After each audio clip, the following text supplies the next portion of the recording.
Hey, welcome everybody to CapX Cards. Today I have a single card PSA submission, vintage submission that I recently got back. This is for a 1970 Hank Aaron Sporting News All-Star card. Like so many vintage cards, 1970 is not without huge off-centering problems, not to mention the common problems that you're going to see to find a card that's, basically 50 plus years old at this point. So when I stumbled across this particular version, I was really excited. So I sent it in to PSA.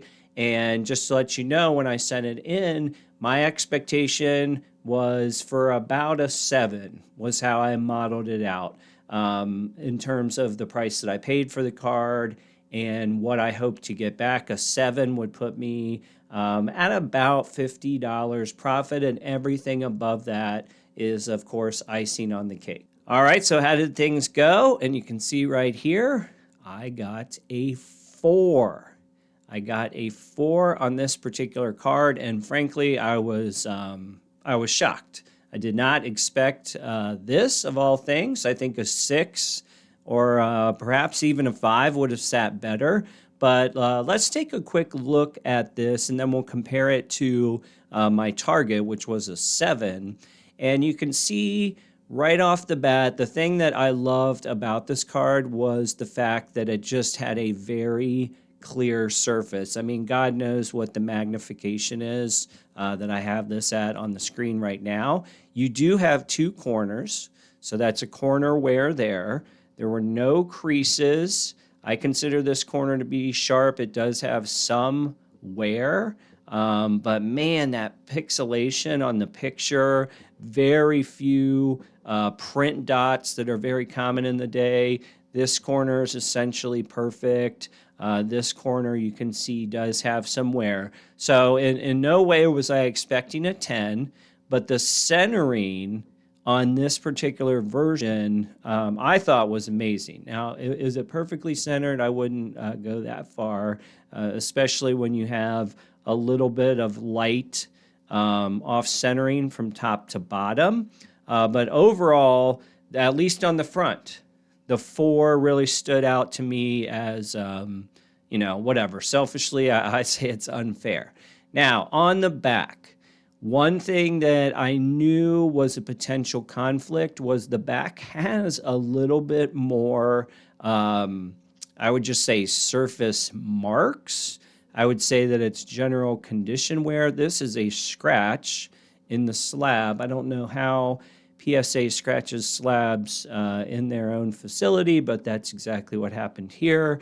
You can see that there is some surface discoloration, so that might have really dinged me. And while you can definitely see a little bit of off-centering in the back, most notably this left side is definitely thicker than the right side. It's honestly, it's the front where that matters more. This is where you're getting into that 55-45. And you may, as we zoom out, you may see that a little bit more. But man, a four stung, at least for me. Now, let's take a look at sort of the what if column.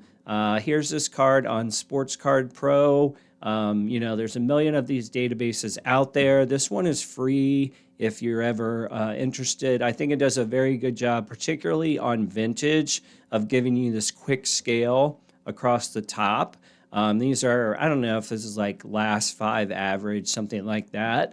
But I really like this site, particularly for vintage cards, call it 1985 and prior. And it's not displayed on here, but I think a 4, what I got, is valued at approximately $35 or so, something like that. So you can see if I would have got a 7, as I hoped for, you would have been in that 125. If you got lucky, one of these auctions might have taken off and gotten you into the 200s. But let's see what a 7, since I was saying that was kind of my target, let's see what a 7 looks like in comparison. Now, I have 2 examples here, and they're both from 4 sharp corners, but they both have 2 different serial numbers. These are recent sales. And if we look at this particular one, and I was going to grade it against mine, right? Just sheer comparison against mine in a vacuum. Right off the bat, I would say certainly better corners, right? I think you really do have certainly 3 sharp corners, maybe a small ding here, but great job on the corners. I sort of thought that my image or my picture was slightly more clear. This was slightly more out of focus. Now the back, clear difference in the back. Very nice back here, pretty well centered, in fact. And the difference between this back, let's see if I can go back to mine. Here's my back. Granted, the lighting isn't as good. And then the back of this card where you probably have some brightness enhancements in the photography here, but definitely nicer than mine. Next, we'll look at this one. You have 1, 2, 3, pretty much 4 sharp corners. This one has pretty good picture clarity as well. I'll be selfish and say that I would probably take mine over that in terms of detail, but it's not lacking. And if you look at the back, this is another great example of a bright, nice looking back. That certainly cost mine at the end of the day. All right, guys, so there you go. Maybe I was shooting too high with my assessment of a 7. Those other 7s had basically 4 sharp corners. Just merely ironic that they were both sold through 4 sharp corners there. However, it was clear that my corners did not live up to those standards. I would argue that my front picture color clarity was a little bit better. Now, the bottom line math for this particular grading adventure, pay $25 or $27 or so for my raw copy of the Hank Aaron. It then costs another $25 to have it graded. So we'll just say 55, 60 bucks total, something like that when it was all said and done as far as cost to get it there and get it graded.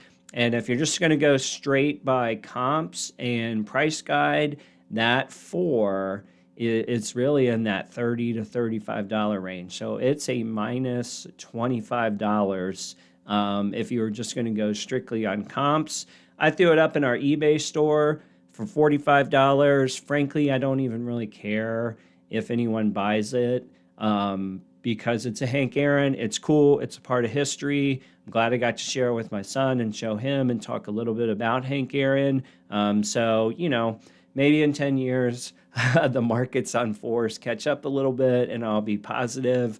But if the worst thing hanging around my house is a Hank Aaron card, then I'm certainly living a blessed life. So hope everybody's doing good. Link to our eBay store is in the description. We also have been experimenting a little bit with Whatnot with our inexpensive signals. So if you want to catch us on there, some of that information is down below. Hope everybody's doing well. We'll see you on the next video.